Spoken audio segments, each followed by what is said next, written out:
కొన్ని దిక్కుల week bunds ఉన్నాయి, కొన్ని చిన్న చిన్న సమస్యలు ఉన్నాయి. అదే మరిగా బుడమేరు దగ్గర ఏదైతే వీటీపీఎస్ ఉందో అక్కడ కూడా నీళ్ళన్నీ వచ్చి వీటీపీఎస్ వర్క్ కూడా ఆగిపోయి జనరేషన్ ఆఫ్ పవర్ ఆగిపోయింది. అక్కడి నుంచి డైవర్షన్ తీసుకునే వాటరు నేరుగా కొల్లేరు సదస్సు పోవాల్సిన వాటర్ కూడా పోకుండా విజయవాడ పైన పడే పరిస్థితి వచ్చింది. ఇప్పటికే సబ్మెర్జెన్స్లో ఉంది. బుడమేరు యొక్క బ్రీచ్ వల్ల కూడా మళ్ళీ నీళ్లు వస్తున్నాయి.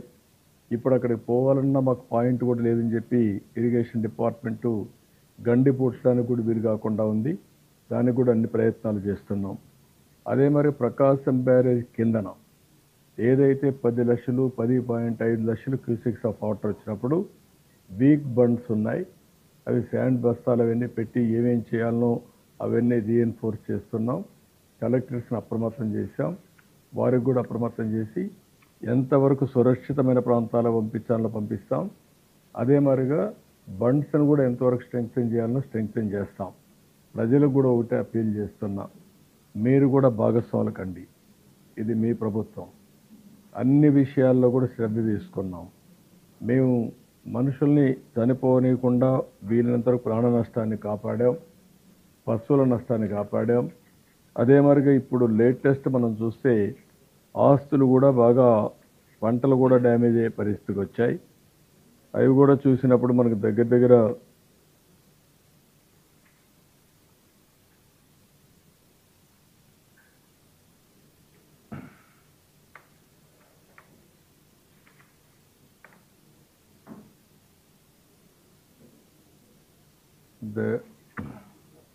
క్రాప్స్ అన్నీ 1,11,259 హెక్టార్లు అగ్రికల్చర్ పంటలు దెబ్బతిన్నాయి. హార్టికల్చర్ అయితే 7,360 హెక్టార్లు దెబ్బతినింది. అదే మరి పెదకాకాని 1 సమ్మర్ స్టోరేజ్ దెబ్బతినింది. ఇవి కాకుండా రోడ్లు పెద్ద ఎత్తున బ్రీచ్ అయినాయి. ఇవి కాకుండా ఇంకొక పక్కన చూస్తే ట్రైన్స్ కూడా 2-3 ట్రైన్స్ ఆగిపోయినాయి. అక్కడ కూడా రీహాబిలిటేషన్ కానీ వాళ్ళకి ఫుడ్ కానీ ఇవన్నీ అరేంజ్ చేస్తున్నాం. అయితే కార్యక్రమాలు అయితే ఆన్ వార్ ఫుటింగ్ జరుగుతున్నాయి. 107 క్యాంపులు కూడా పెట్టారు. ఒక 17,000 మంది క్యాంపుల్లోకి తీసుకొచ్చారు. కొంతమంది రామన్నా ఇష్టం లేకపోయినా వాళ్ళందరినీ తీసుకొచ్చి, ఎందుకంటే ఎక్కడ కూడా క్యాజువాలిటీ జరగకూడదనే ఉద్దేశంతో ఇది కూడా చేయడం జరిగింది. అన్ని ప్రికాషన్స్ తీసుకున్నాం.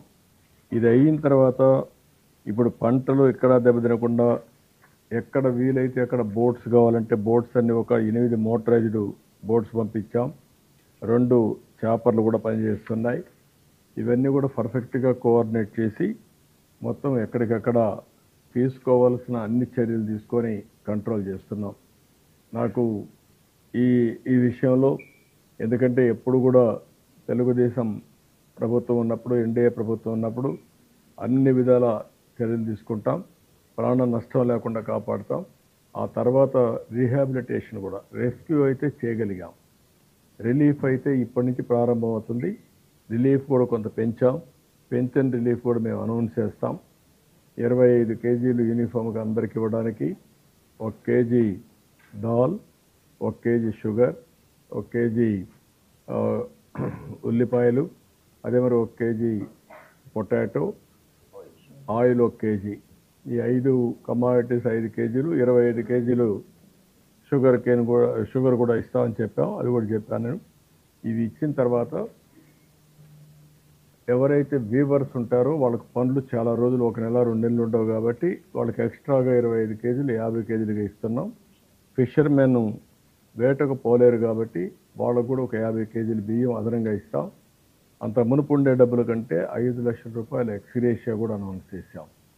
కడవన్నీ నామ్స్ అన్నీ కూడా యాజ్ ఇట్ ఈజ్ వీలైనంత తొందరలో ఇవ్వడానికి ఒక చర్యలు తీసుకొని అవి కూడా కంప్లీట్ చేస్తాం. సో ఇవన్నీ కూడా ఏంటంటే ఎక్కడ ఎవ్వరికి ఇబ్బంది లేకుండా చేయడం కోసం అన్ని విధాల ప్రయత్నం చేస్తున్నాం. మనకు ఒకసారి ఏ విధంగా ఉంటుందంటే కళింగపట్నం దగ్గర క్రాస్ అయింది. వర్షాలు మన గుంటూరు కృష్ణాలో పడ్డాయి. క్రాస్ అయిన తర్వాత వర్షాలు నల్గొండ ఖమ్మంలో పడుతున్నాయి. అక్కడ ఎక్కడైతే క్రాస్ అయిందో అక్కడ ఇంత వర్షపాతం లేదు, అక్కడ పెద్ద గాలి కూడా లేదు. ఓసారి ఆ విండ్స్ తర్వాత క్లౌడ్స్ ఎట్లా మూవ్ అవుతాయనే దాన్ని బట్టి ఇవన్నీ డిసైడ్ అవుతాయి. ఏది ఏమైనా ఈ సంవత్సరం హెవీ రెయిన్స్ పడ్డాయి. ఇప్పటికే మామూలు కంటే ఈ నెలలో మీరు ఒకసారి చూస్తే 5 మిల్లీమీటర్ల వర్షపాతం ఇప్పటి వరకు పడాలి. అలాంటిది 43.2 మిల్లీమీటర్స్ వర్షపాతం ఇప్పటి వరకు పడింది. రాష్ట్రం మొత్తం చూస్తే 28.9% ఎక్సెస్ రెయిన్ఫాల్ పడింది.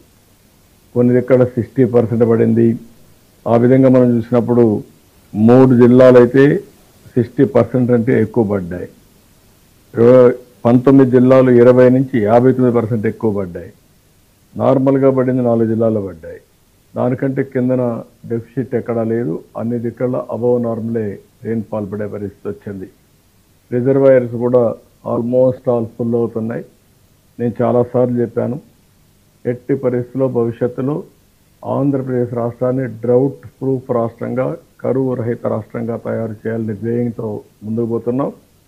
అదే సమయంలో ఇలాంటి తుఫాన్లు వచ్చినా లేకుంటే సైక్లోన్స్ వచ్చినా హెవీ రెయిన్స్ పడినా మనం ఆ సమస్యను ఎదుర్కోవాల్సిన అవసరం ఉంది. దానికి ఇలాంటి సెంటర్ని ఇంకా పగడ్బందీగా చేసి ఏవైతే మన రివర్స్ ఉన్నాయో ఆ రివర్స్లో క్యాచ్మెంట్ ఏదైతే ఉందో, ఎక్కడ వర్షం పడితే ఎంత వాటర్ వస్తుంది ఇవన్నీ పక్కాగా డాక్యుమెంటేషన్ తయారు చేసి ఒక మానిటరింగ్ మెకానిజం తయారు చేస్తాం. అదే మరి రెయిన్ఫాల్ పడినప్పుడు ప్రాణ నష్టం, ఆస్తి నష్టం లేకుండా చేయడం ఇంకొక ఎత్తు. ఇంకొక పక్కన వల్నరబుల్ స్పాట్స్ చాలా ఉన్నాయి. ఈరోజు బండ్స్ కొన్ని ఉన్నాయి, వీక్గా ఉన్నాయి. ఆ బండ్స్ అన్ని కూడా స్ట్రెంగ్తెన్ చేస్తాం. ఇంకా కొన్ని వల్నరబుల్ స్పాట్స్ ఎక్కడున్నా అవన్నీ కూడా స్ట్రెంగ్తెన్ చేస్తాం. వాగులు